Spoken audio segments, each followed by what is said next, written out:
All right. Good morning. Good morning. I hope everybody's having a great Monday this morning. It's a little bit cloudy, a little overcast, but definitely I think it's been a good break from the heat. I know over the last couple days, over last week, we had some rain, which I think is really great for all our flowers and yards and everything to that effect.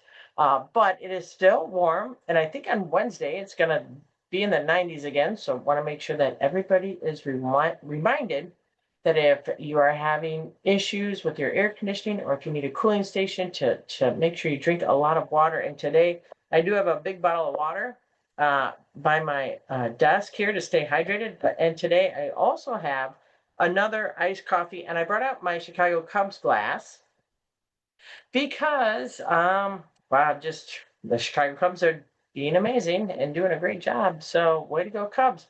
So, honoring them today as well.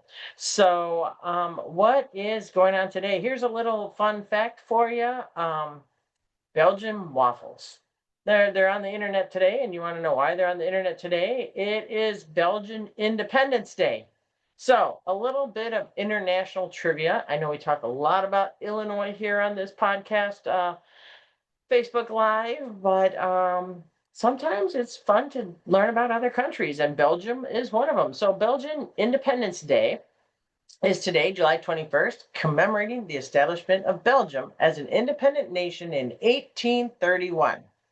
So on this day, King Leopold the first took the constitutional oath as the country's first monarch, formally separating Belgium from the Netherlands and creating a constitutional monarchy, a reflection of the era's rising ideals of democratic governance and national identity. So the celebration, the national celebration, takes place at the Place des Palais in Brussels, but it also serves as a broader reminder, that back in the day, there were global struggles as well and triumphs for self-determination, freedom, and unity. So have a Belgian waffle this morning in honor of Belgian Independence Day. So wanted to give you that fun fact. So start off the day with a good waffle. And Belgium waffles are the best. So certainly that is starting my laptop there and moving right along. So there's also sometimes when we look at commemorative days, a little tongue in cheek, a little fun. And one of them is kind of a spoof on the bring a family member to work day. And so today is a bit of a spoof, which is bring a monkey to work day. Now, you want to say this is a little bit weird and a little bit unique, but certainly it is to bring awareness of monkeys, apes, lemurs, tarcels, and other primates, non-human primates. So certainly that is something that you can experience. And you can also go to Brookfield Zoo and see their new primate exhibit. I talked about this again last year, bears repeating again this year, that certainly we can enjoy all the primates that we have in our zoo. And the primates exhibit, again, as I mentioned last year, Brookfield Zoo is open. You can go to it. It is outdoor and indoor, and certainly helps to know that now our primates can get outdoor air, fresh air. Ever since Tropic World Asia was opened, the primates have not been able to go outside at all and get any fresh air that they really would enjoy. So now they can go inside and outside and have a great time. So certainly enjoy that when you go to Brookfield Zoo. And of course, I'm going to really underscore the importance of going to the zoo. Kane County Fair was last weekend. Hope you were able to get to it. There are other fairs around, so just go outside. Non-electric entertainment is important to kids too. So get them off their get them off their electronics and get them outside doing fun things, either looking at primates or looking at all the rest of the zoo, the fairs. Every weekend, there's farmers markets. There are things for kids to do that are not um, electronic. And then also today, I just realized this. It's really fun. Is Robin Williams' birthday, and I just it pops up articles about Robin Williams, articles about him being homeless in the younger years before he was famous, and then his struggles with mental health, and then the struggles that ultimately took his life. So but just want to remember Robin Williams today so that we can remember the loved ones in our lives and make sure that we try to make this world a better place than what when we came. So certainly that is something that is warranted as well. So what else happened this past week? Well, if you know, and I've talked about this before, my son-in-law was deployed in Africa, and he returned this past week, and so he and my daughter are reunited and very happy. And I'm talking to him about transitioning, and it's one of those things that people don't quite understand when you're away from somebody for almost a year, that it's a big transition. And I was talking to my daughter, and it was kind of funny because she was saying how she was used to just making food for herself, and that she forgot some of the foods that her husband didn't like, and so then she made something and realized that he doesn't like certain ingredients of what she made. And so it is such a transition when loved ones are serving our country and go overseas, and then they come back to our come back into the fold, but they're a little bit different. They've had a lot of experiences, and sometimes not all good experiences, but fortunately for my son-in-law, it was a good experience. And really just appreciate all that goes into um, the time that he served, and then this transition time when my daughter and son-in-law are getting to know each other again. So certainly that's wonderful as well. So my son is still in Japan. Hopefully, he will come back next year. So we're working really hard for him to transition back, and he reenlisted. So hopefully in 2026, he will be coming back to the States, and that's going to be a bit of a shock as well, because he has just been really truly out of the loop for a lot, missed quite a bit, and certainly can't wait for him to get back into the States. So he's doing a great job. What else do we have going on? One of the big bills that's on the governor's desk, I want to talk about it right now, is the anti-squatting bill. So, and it's really interesting because we all live in the communities, and leader Marcus Evans is actually living next to a house that has squatters in it. So people just move into the houses, and they have to go through the eviction process just like as if they were tenants. But they're not tenants, they are squatters. And so the bill makes definitions between who's a squatter and who's a tenant.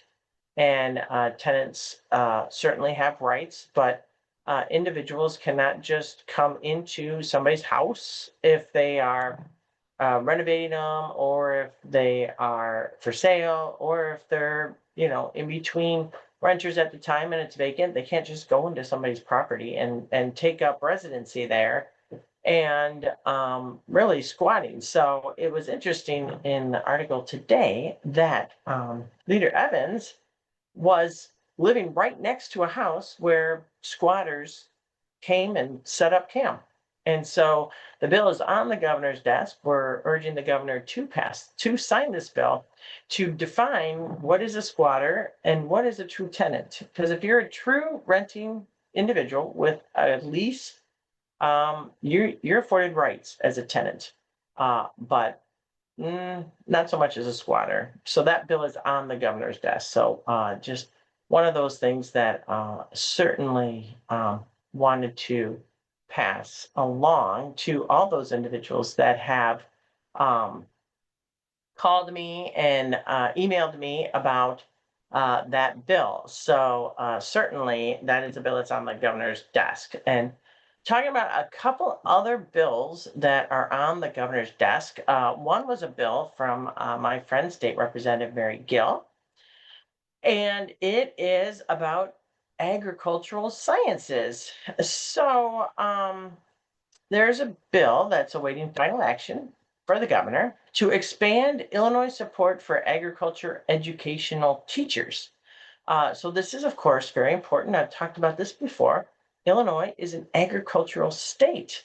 We have a lot of agriculture south of I-80 and actually around here in Kendall County. There are still some farms, even though in our area, we've been seeing farms um, get turned into housing, which is happening. But we still have quite a lot of rural area in Illinois, and certainly that helps us out. So, but Mary Gill, she's a representative in Chicago, and her district is home to the Chicago High School for Agricultural Sciences. So you'd be like, it's Chicago. Is there any farms in Chicago? There are actually a farm or two in Chicago area, and the legislation is forward thinking in a way to invest in agricultural education and recognize its importance overall. So it updates some course selection standards, shifting from a narrow vocational track to a broader focus on career and technical education, and making sure that our students are better prepared for the wide range of 21st century careers. So this has a statewide impact, and it is particularly relevant in our area as well. Like I said, Kendall County, Will County, they do still have some farms in our area, and Aurora has a couple, and most likely there's maybe some close to Naperville over there in the Will County area. That's in my district. Of course, we have a lot of rural in southern Illinois. So that's on the governor's desk again. And then I've talked about this before, but it's really important to I reiterate that Illinois is on track to become one of the first states in the nation to offer universal mental health screenings for students in grades 3 through 12. Now, that legislation is again waiting for the governor's signature, and it's going to require public schools to provide age-appropriate confidential screenings once per school year with the goal of identifying mental health concerns early and connecting students to the supports they need. Now, this has been brought up before. Years ago, my good friend, Representative Camille Lilly, had a bill, and she was working through all the nuances of that. And so it's been a very, very, very important subject. And this year, finally got all the language down right. And Representative Lindsay LaPointe was the one that presented this bill this year. And screenings are designed to be developmentally appropriate and as simple, meaningful questions like, I feel safe, I feel worried, I feel stressed. What do you feel stressed about? And of course, mental health is so important to physical health. Now, parents are able to opt out of these screenings, although certainly we should be identifying mental health stress in our youth because unfortunately, our youth taking their lives and completing suicide is at epidemic proportions. People don't want to talk about it. I know it's gut wrenching and just it's just terrible that young people feel like they're all alone and they take their own lives. So this is one of the tools that Illinois, first in the nation, is doing to help our youth. Unanimously passed out of the Senate, and it passed the House overwhelmingly. So it would take effect in the 27-28 school year. So then also that is looking at the governor's desk is a bipartisan proposal that would help alleviate the shortage of qualified emergency responders in Illinois by making it easier for out-of-state fire and EMS personnel to legally drive emergency vehicles here. So what does that mean? Non-Illinois residents who work for public safety departments in our state can operate emergency vehicles if they hold the appropriate driver's license in their home state and complete Illinois Fire Service Vehicle Operator Program through the Office of the State Fire Marshals. I know individuals that have residency that live just over the border, and they come into Illinois to work. And this is something that can help Illinois, and really is kind of common sense. Under current law, the professionals face extra licensing hurdles that can delay their hiring and add unnecessary costs. We don't need to do that. Again, it was bipartisan. A lot of bills we pass are bipartisan, to be quite honest. And certainly, if signed, this will help our local departments fill these critical roles faster. And then just looking at a couple other things, that's the bulk of the bills that are on the governor's desk. Again, there's a lot more on the governor's desk, but I'm not going to go through the whole gamut of some of the bills are technical in nature. But again, still, that is the path that we're in right now. The bills are passed, they're going to the governor's desk, they're going to be signed into law. Now, one of the things, going back to agriculture, which I thought was very interesting, is that the Illinois Department of Natural Resources, IDNR, is asking residents to report armadillo and black bear sightings. Now, a couple weeks ago, we talked about armadillos, and they are in and coming to southern Illinois. But now IDNR want to examine whether they are moving northward. So in a newspaper article, according to officials with the Forest Preserve District of Will County, the state's Department of Natural Resources is looking at areas, like I said, specifically north of Springfield. And with climate change, this is impacting their habitat, which would make them move north. So armadillos do not hibernate. They live in regions where the annual temperature remains above 28 degrees year round, which is around here to a degree. Sometimes it gets a little bit colder than that. But they are not native to Illinois, but they're active in neighboring states. So they also want to know about black bears. Are black bears moving into Illinois and up? So those are the two that they just stated that they are asking individuals who you see any sightings of these animals to report them to IDNR. Now, IDNR isn't just interested in receiving reports on these two.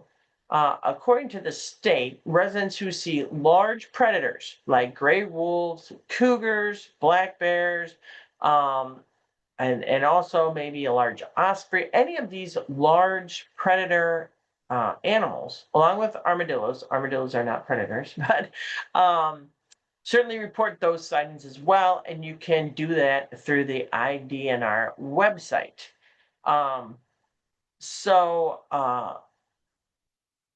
Certainly you can go to the IDNR website as well, and you can get a whole list of the animals that they would like to know if you see them in your area, in your neighborhood, or in your community. So IDNR certainly wants to keep track of that. Another thing keeping track of is the West Nile virus. So the first human case of West Nile virus in Illinois this year has been confirmed in Lake County. So summer is not only warm weather, but also mosquitoes. So it hasn't rained for quite a while, which helps keeps the mosquito population down. Now that we've had several days of rain, a lot of rain, look to clean out your gutters, look to clean out bird baths, make sure you don't have standing water, even in something as small as a divot in your driveway, because mosquitoes can um, lay their eggs in there, and the larvae will then grow into mosquitoes, and we don't want that. So certainly we do have one reported West Nile virus, a resident in their 70s. They felt ill in early July. Although their condition has not been publicly released, the case follows the first positive mosquito sample found in late June in Highland Park. So, Culex mosquitoes, a certain type of mosquitoes, transmit West Nile virus. They are throughout our area. Last year, Lake County reported 6 human cases, and in neighboring areas are, including our area, remain vulnerable. So, use insect repellent. Drain, like I said, standing water. Look to make sure there are no holes in your screens on the doors and the windows, and limit your outdoor activity from dusk to dawn, when mosquitoes are most active overnight. So, if you have symptoms, and symptoms are mild flu-like illness to more severe neurological effects, in rare cases, seniors and those with weakened immune systems face the higher risk of complications. So take preventative steps. Very important with that. And then also what we are monitoring is, just various things that happen in the state. I talked about this a bit before. State Farm announced a 27.2% increase in homeowners insurance premiums. The state doesn't have that much authority over these rate hikes. However, we are looking at some legislation in the fall. So the average State Farm premium would rise from 1,700 to about 2,175 annually, with new rates in effect on July 15th, and renewals increasing starting August 15th. So certainly there's a lot of costs going up. This is again one of them that can really cause average everyday families to struggle. And then we're also watching on the national level the impact on Illinois stations as the funding was clawed back from the federal government. So the U.S. Senate and the U.S. House approved a sweeping package that would rescind $1.1 billion in funding for PBS, NPR, and their member stations. This is part of the larger $9.4 billion funding rollback. Now, I watch PBS and NPR, and I have found it to be very, very quality, good programming. My kids watch Channel 11, and I think some of the things that individuals are talking about NPR and PBS are just flat out wrong. Not true. But no, nevertheless, the Republican-controlled Congress clawed back these funds. And how is that going to affect our Illinois stations? So in central Illinois, they have WTVP. It serves more than 390,000 households across 17 counties. And again, they have local shows like A Shot of AG, which talks about rural agriculture and agricultural life. So Moline, we have WQPT, and certainly broadcasting costs like tower rental and utilities are fixed. So any cuts will have to hit staff, outreach, and quality programming.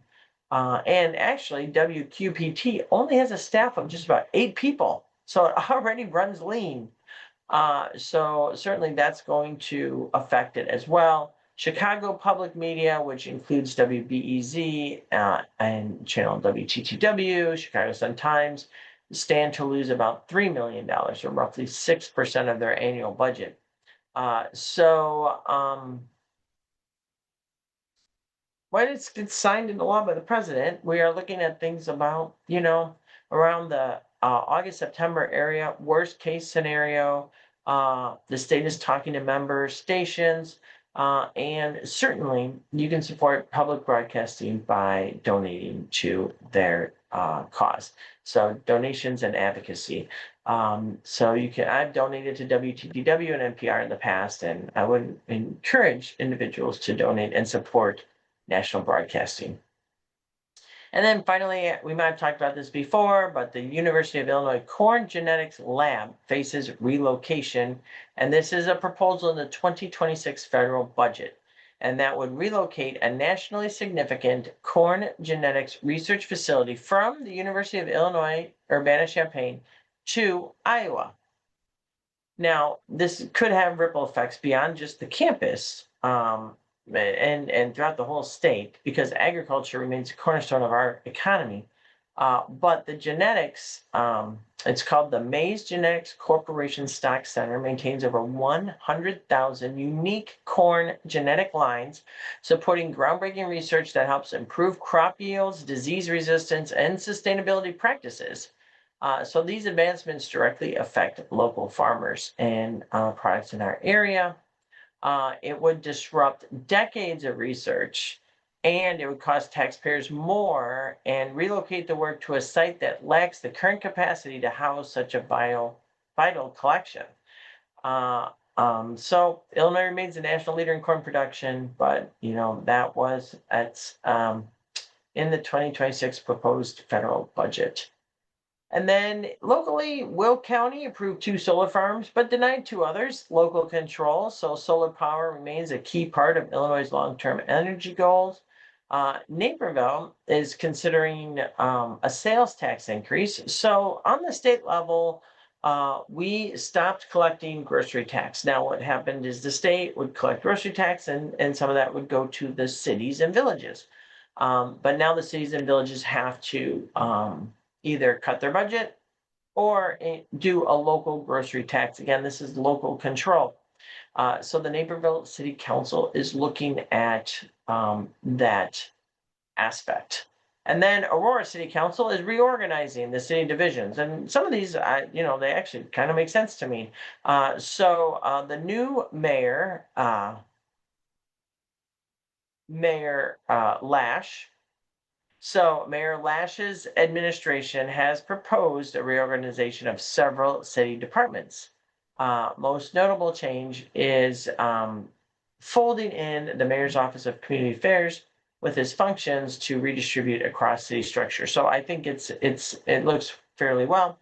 And Aurora is, of course, the largest city outside of Chicago, and they are realigning and making common sense changes. So certainly, I did read in the article that they want to make the alderman's office a sub-department of the mayor's office. That's I appreciate and I stand with my fellow aldermen that I served with and the new ones I haven't served with, that the alderman's office needs to be a separate and distinct department. So they are working those out on the aldermanic level.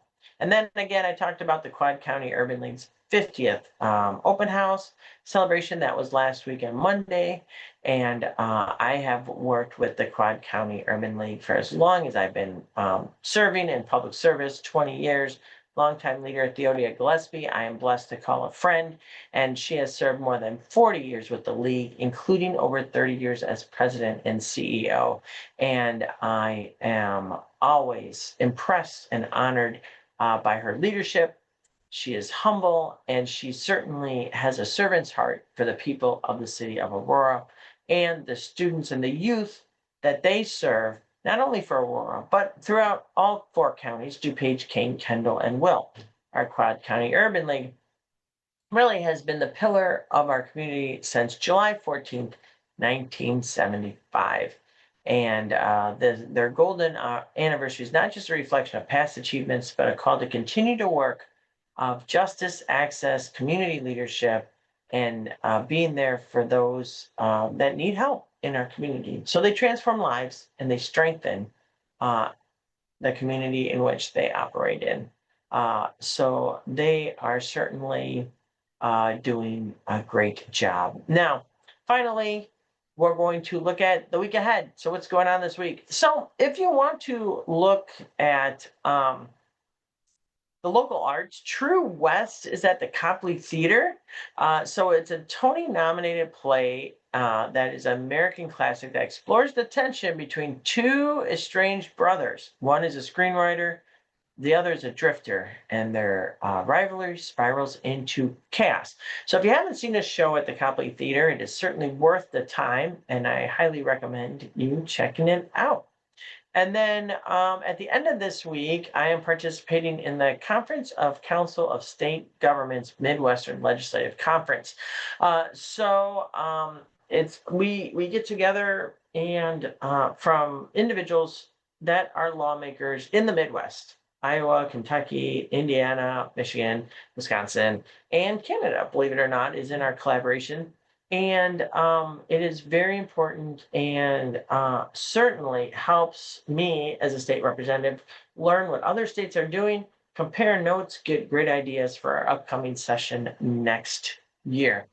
And then honoring our local hero. Now, because I will be at the Council of State Governments conference, unfortunately, I'm very saddened that I will not be able to make the weekend honoring our local hero, uh, SFC, Ogden and Thompson Memorial Highway. So,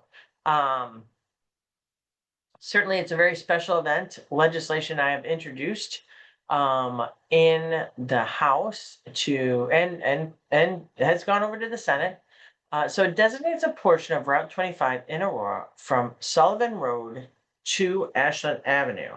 So certainly that is in our area, right down the road. Um, and it's going to be this weekend. And certainly it's a tribute to his service and sacrifice and a way for the community to say, we remember, we are grateful, we'll never forget. He is a local hero who served our country with honor. And certainly, I believe I've done 4 of these now. And that is Saturday, the 26th. So if you are free to come and honor this local hero and on Saturday, again, it's pushing Route 25 in Aurora from Sullivan Road to Ashland Avenue. So you will certainly just really truly be overwhelmed. I'm always overwhelmed. So the meeting place is going to be at the Cool Acres Park, which is 622 Clearwater Drive. That's in North Aurora. So if you get there, it starts at 10 a.m. And honestly, I can't overstate how powerful it is, and how disappointed I am to be missing this designation.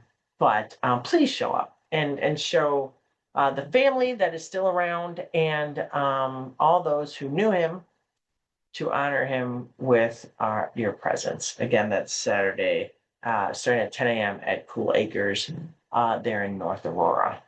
So that is what is going on in the week ahead. Again, be sure to visit. Again, go outside. It's summer. Farmers markets, the pools, the zoo, Phillips Park Zoo, anything in the area to get outside and enjoy the day. So with that, I will hope you have a wonderful Monday and a great week ahead. And then we will be coming to you next week. I'm going to try to be coming to you from my conference with CSG, give you an update on the conference. How's it going? And we'll be in touch. So take care, everybody. Have a great day. Have a great week. And be safe. If it's too hot, go to a cooling station. They are located throughout the communities. So have a great one. Bye, guys.